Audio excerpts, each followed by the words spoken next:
learning Quran together. بسم اللہ الحمدللہ والصلاۃ والسلام علی رسول اللہ. سورہ القصص آیت 41. وَجَعَلْنَاهُمْ أَئِمَّةً، اور بنایا ہم نے انہیں رہنما، یدعون الی النار، جو آگ کی طرف بلاتے تھے، ویوم القیامت، اور قیامت کے دن، لا ینصرون، ان کی مدد نہیں کی جائے گی. اللہ تعالیٰ نے فرمایا کہ فرعون اور اس کے سردار ایسے لیڈر ہیں جو آگ کی طرف قوم کی رہنمائی کرتے ہیں. اللہ تعالیٰ قیامت کے دن عذاب سے بچانے کے لیے ان کی مدد نہیں کریں گے، اور نہ ہی وہ خود سے اپنے عذاب کو دور کر سکیں گے. جیسا کہ فرعون دنیا میں دوزخ کا راستہ دکھاتا ہے، قیامت کے دن بھی دوزخ دکھائے گا. وَأَتْبَعْنَاهُمْ، اور پیچھے لگا دی ہم نے ان کے، فی هَذِهِ الدُّنْيَا لَعْنَةً، اس دنیا میں لعنت، وَيَوْمَ الْقِيَامَةِ، اور قیامت کے دن، ہم من المقبوحین، وہ بدحال لوگوں میں سے ہوں گے.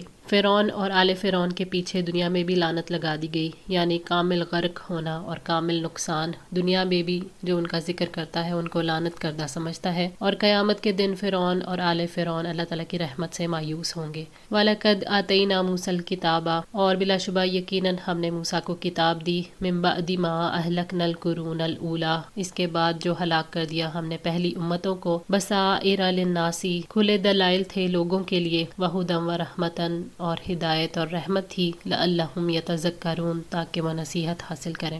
اللہ تعالیٰ نے موسیٰ علیہ السلام پر اپنے انعامات کے بارے میں بتایا ہے کہ ظالموں کو ہلاک کرنے کے بعد انہیں کتاب دی، یعنی فرعون اور اس کی فوج کی ہلاکت، اور اس کے پہلے کی جو قومیں تباہ کی گئی، قوم عاد، قوم سمود، ان کی ہلاکت کے بعد تورات عطا کی گئی. یہ آیت دلیل ہے کہ تورات نازل کرنے کے بعد کوئی قوم عذاب سے ہلاک نہیں کی گئی. حضرت ابو سعید خدری رضی اللہ تعالیٰ عنہ نے اپنے قول کی شہادت میں یہی آیت تلاوت فرمائی. ابن کثیر. بصائر للناس، مراد کتاب اللہ ہے جو اللہ تعالیٰ نے موسیٰ علیہ السلام پر نازل فرمائی، جس میں لوگوں کے لیے بصیرت ہے، یعنی اس میں ایسے اصول بیان کیے گئے ہیں کہ جن کے ذریعے سے وہ دیکھ سکتے ہیں کہ کون سی چیز ان کو فائدہ دیتی ہے اور کون سی نقصان دیتی ہے. بس اس طرح نافرمان پر اللہ تعالیٰ کی حجت قائم ہو جاتی ہے اور مومن اس سے فائدہ اٹھاتا ہے. تورات کو دلیل، ہدایت اور رحمت بنا کر اس لیے بھیجا گیا تھا تاکہ لوگ حق کو پہچان لیں، اللہ تعالیٰ کی نعمت کا شکر ادا کریں، اسے نصیحت حاصل کریں، اس کے مطابق عمل کریں، پیغمبروں کی اطاعت کریں اور اس کی رحمت کے مستحق ہو جائیں. وما کنتا، اور نہ تھے آپ، بجانب الغربی، مغربی جانب، اذ قضینا الی موسیٰ، جب وحی کی ہم نے موسیٰ کی طرف، الامر، حکم کی، وما کنتا من الشاہدین، اور نہ ہی آپ حاضر ہونے والوں میں سے تھے. اللہ تعالیٰ نے یہ واضح کیا ہے کہ جب موسیٰ علیہ السلام سے کلام کیا گیا، ان پر وحی نازل کی گئی، اس وقت نہ آپ موجود تھے، نہ وہ منظر دیکھنے والوں میں سے تھے، بلکہ یہ سب کچھ غیب کی خبروں میں سے ہے جو اس بات کی دلیل ہے کہ آپ اللہ کے سچے نبی ہیں. آپ پچھلے واقعات کی جو خبریں دے رہے ہیں اور جس طرح سے دے رہے ہیں، گویا کہ آپ آنکھوں سے دیکھ رہے ہوں جبکہ آپ لکھنا پڑھنا نہیں جانتے. اس سے یہ ظاہر ہے کہ اللہ تعالیٰ نے آپ کی طرف وحی کی ہے. حضرت مریم علیہ السلام کا واقعہ بیان کرنے کے بعد بھی اللہ تعالیٰ نے نبی صلی اللہ علیہ وآلہ وسلم کی نبوت کی دلیل دی ہے. ذالک من انباء الغیب نوحیہ الیک وما کنت لدیہم اذ یلقون اقلامہم ایہم یکفل مریم وما کنت لدیہم اذ یختصمون. یہ غیب کی کچھ خبریں ہیں جو ہم آپ کی طرف وحی کر رہے ہیں، ورنہ آپ ان کے پاس موجود نہیں تھے جب وہ اپنے قلم ڈال رہے تھے کہ ان میں سے کون مریم کی سرپرستی کرے گا، اور نہ ہی آپ اس وقت ان کے پاس تھے جب وہ جھگڑ رہے تھے. سورہ آل عمران 44. وَلَكِنَّا أَنشَأْنَا، اور لیکن ہم نے اٹھائیں، قُرُونًا، امتیں، فَتَطَاوَلَ عَلَيْهِمُ الْأُمُورُ، تو طویل ہو گئی ان پر مدت، وَمَا كُنْتَ سَاوِيًّا، اور نہ تھے آپ مقیم، فی اہل مدینہ، اہل مدین میں، تَتْلُو عَلَيْهِمْ آیاتنا، کہ آپ پڑھتے ان پر آیات ہماری، وَلَكِنَّا كُنَّا مُرْسِلِينَ، مگر ہم ہی بھیجنے والے ہیں. موسیٰ علیہ السلام کے عہد سے لے کر دور نبوی تک تقریباً 2000 سال کی مدت ہے، اور اس عرصے میں تقریباً 40 نسلیں یکے بعد دیگرے پیدا ہوتی رہیں، مگر اس دوران ملک حجاز میں کوئی نبی مبعوث نہیں ہوا تھا. 2000 سال کے بعد سب سے آخری نبی محمد صلی اللہ علیہ وآلہ وسلم ان لوگوں یعنی اہل حجاز کی طرف مبعوث ہوئے. اس لیے اس طویل عرصے میں اللہ تعالیٰ کی آیات کو بھلا دیا گیا تھا، اور اب ایسے وقت میں نبی صلی اللہ علیہ وآلہ وسلم کو مبعوث کیا گیا جب اس علم کی شدید ضرورت تھی. نبی صلی اللہ علیہ وآلہ وسلم تک مدین کے حالات وحی کے ذریعے پہنچے، ورنہ آپ مدین کے رہنے والے تو نہیں تھے کہ آپ انہیں پچھلے واقعات تلاوت کر کے سناتے۔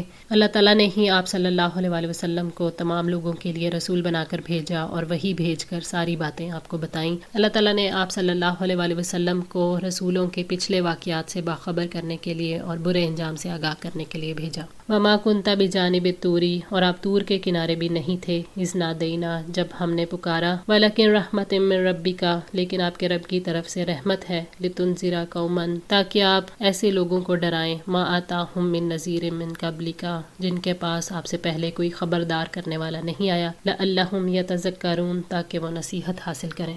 اللہ تعالیٰ نے فرمایا کہ اے نبی صلی اللہ علیہ وآلہ وسلم، آپ طور کی دائیں جانب بھی موجود نہیں تھے، جس جگہ اللہ تعالیٰ نے موسیٰ علیہ السلام سے کلام کیا تھا۔ جب ہم نے آواز دی تھی، آپ کو اس کا کیسے پتہ چل سکتا تھا اگر ہم آپ کو وحی نہ کرتے؟ اس بات سے یہ ثابت کرنا مطلوب ہے کہ موسیٰ علیہ السلام کے ساتھ جو واقعات پیش آئے، آپ ان کے عینی شاہد نہیں تھے۔ آپ اللہ تعالیٰ کے رسول نہ ہوتے تو آپ کو ان واقعات کا کیسے علم ہوتا؟ اللہ تعالیٰ نے یہ ثابت کیا ہے کہ آپ سچے رسول ہیں۔ آپ کو اللہ تعالیٰ نے نبی بنا کر بھیجا، آپ پر وحی نازل کی گئی، آپ کو جو علم عطا کیا گیا تھا وہ اللہ تعالیٰ کی رحمت تھی۔ آپ پر وحی اس لیے نازل کی ہے تاکہ آپ اہل مکہ، قریش اور سارے عرب کو خبردار کریں جن کے پاس پہلے کوئی نبی نہیں آیا۔ جب آپ صلی اللہ علیہ وآلہ وسلم اس بلند مقام پر فائز ہیں تو ان پر فرض ہے کہ وہ آپ پر ایمان لانے اور اس نعمت کا شکر ادا کرنے میں جلدی کریں۔ ولولا، اور اگر ایسا نہ ہوتا، ان تصیبہم مصیبۃ، یہ کہ پہنچتی انہیں کوئی مصیبت، بما قدمت ایدیہم، بوجہ اس کے جو آگے بھیجا ان کے ہاتھوں نے، فیقولوا ربنا، تو وہ کہتے اے ہمارے رب، لولا ارسلت الینا رسولا، تو نے ہماری طرف کوئی رسول کیوں نہ بھیجا، فنتبع آیاتک، کہ ہم تیری آیات کی پیروی کرتے، ونکون من المؤمنین، اور ہم ایمان والوں میں سے ہو جاتے۔ یعنی اے نبی صلی اللہ علیہ وآلہ وسلم، ہم نے آپ کو ان لوگوں کے پاس اس لیے بھیجا ہے تاکہ ان پر ہماری حجت قائم ہو جائے۔ اگر ان پر ان کے کفر یا شرک کی وجہ سے اللہ تعالیٰ کا عذاب آ جائے تو وہ یہ نہ کہہ سکیں کہ ہمارے پاس تو کوئی نبی، کوئی خبردار کرنے والا نہیں آیا تھا۔ اللہ تعالیٰ نے ان کے عذر کو ختم کرنے کے لیے نبی صلی اللہ علیہ وآلہ وسلم کو ان کی طرف رسول بنا کر بھیجا، کیونکہ طویل زمانہ گزرنے کی وجہ سے دعوت جو تھی وہ بھلائی جا چکی تھی۔ اللہ تعالیٰ نے اہل عرب کے لیے اس لیے رسول بھیجا کیونکہ اگر اللہ کا عذاب آتا تو وہ کہتے کہ کیوں نہ ہماری طرف رسول بھیجا گیا کہ ہم آپ کی آیات پر ایمان لاتے اور آپ کی تابعداری کرتے۔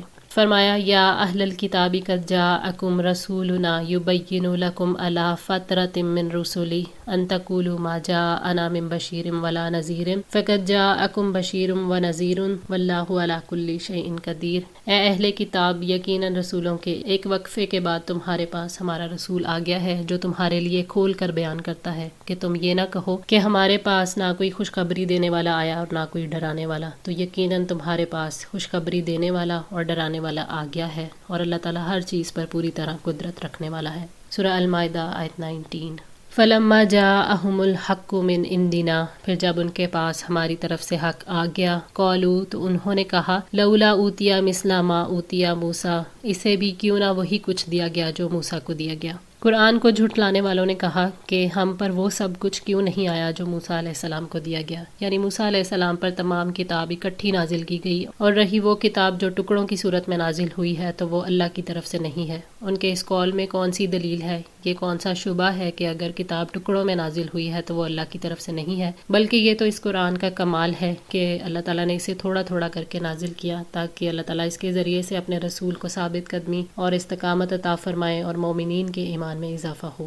اولم یکفروا، کیا بھلا نہیں کفر کیا انہوں نے، بما اوتیا موسیٰ، اس کا جو دیے گئے موسیٰ، من قبل، اس سے پہلے، قالوا سحرانی، انہوں نے کہا دونوں جادوگر ہیں، تظاہرا، ایک دوسرے کی مدد کرتے ہیں، وقالوا انا بکل کافرین، اور انہوں نے کہا یقیناً ہم ہر ایک کا انکار کرنے والے ہیں۔ قرآن کو موسیٰ علیہ السلام کی کتاب پر قیاس کرنا ایسا قیاس ہے کہ جسے یہ خود ہی توڑ رہے ہیں۔ یہ قرآن کو ایسی کتاب پر کیسے قیاس کرتے ہیں جس کا یہ خود انکار کرتے ہیں اور اس پر ایمان نہیں لاتے۔ انہوں نے کہا قرآن اور تورات دونوں جادو ہیں، ان کی جادوگری کی وجہ سے لوگ گمراہ ہوئے، اور انہوں نے یہ بھی کہا کہ ہم سب کا انکار کرنے والے ہیں۔ اللہ تعالیٰ نے وضاحت فرما دی کہ یہ دونوں کتابیں اور دونوں رسولوں کا انکار کرتے ہیں۔ قل فأتوا بکتاب، کہہ دیجئے پس لے آؤ کوئی کتاب، من عند اللہ، اللہ کے پاس سے، ہوا اہدی، وہ زیادہ ہدایت والی ہو، منہما ان دونوں سے، اتبعہ میں اس کی پیروی کروں گا، ان کنتم صادقین اگر تم واقعی سچے ہو۔ اللہ تعالیٰ نے قرآن اور تورات پر جادوگری کے الزام کا جواب دیا کہ آپ لوگ کوئی ایسی کتاب لے آئیں جو تورات اور قرآن سے زیادہ ہدایت والی ہو اور جس سے حق ثابت ہو اور جس سے باطل کو رد کیا جا سکے۔ اگر ایسی کتاب لے آتے ہو تو میں اس کی پیروی کروں گا، اور وہ ایسی کتاب لانے پر قادر نہیں اور نہ ہی کوئی دوسرا یہ طاقت رکھتا ہے کہ وہ قرآن اور تورات جیسی کتاب تصنیف کر لے۔ جب سے اللہ تعالیٰ نے اس کائنات کو تخلیق کیا تب سے علم و ہدایت اور مخلوق کے لیے رحمت کے اعتبار سے ان دونوں کتابوں جیسی کوئی اور کتاب وجود میں نہیں آئی، کیونکہ دونوں کتابیں حق اور ہدایت پر مشتمل ہیں۔ اگر تم اللہ کی طرف سے کوئی ایسی کتاب لے آؤ جو ان دونوں سے زیادہ حق اور ہدایت پر مشتمل ہو تو میں اس کی پیروی کروں گا، ورنہ میں حق اور ہدایت کو چھوڑ کر کسی ایسی کتاب کی اتباع نہیں کر سکتا جو حق پر مشتمل نہ ہو۔ حقیقت یہ ہے کہ ان دونوں کتابوں کا انکار حق کی طلب کی بنا پر نہیں تھا، محض خواہش نفس کی وجہ سے تھا۔ فَإِن لَّمْ يَسْتَجِيبُوا لَكَ پھر اگر وہ آپ کی بات قبول نہ کریں، فَعْلَمْ تو جان لیجئے، انما یتبعون اہواءہم